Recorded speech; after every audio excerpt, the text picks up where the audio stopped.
Dear students, today we are going to discuss an important topic from the fluid mechanics. We know that nowadays we are discussing the fluid mechanics, and today we are discussing an important topic in the fluid mechanics, that is velocity potential function. And this velocity potential function we represent by phi. Now, what does this mean? Velocity potential function.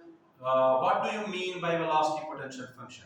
See, it means the derivative of space and time, or we can say when we are differentiating this phi with respect to a particular axis. Suppose we have got three axes, that is x-axis, y-axis, and z-axis.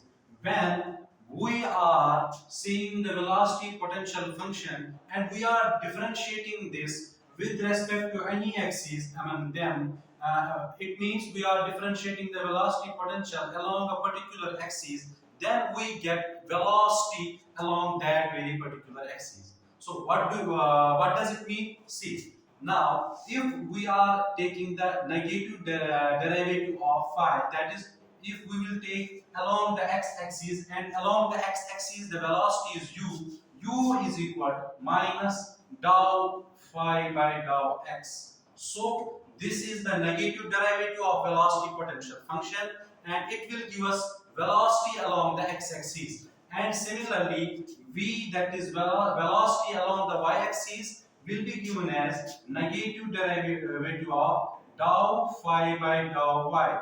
That is the differentiation of velocity potential function along the y-axis. Similarly, that the velocity along the z-axis is given by w is equal to negative derivative of del phi by del z.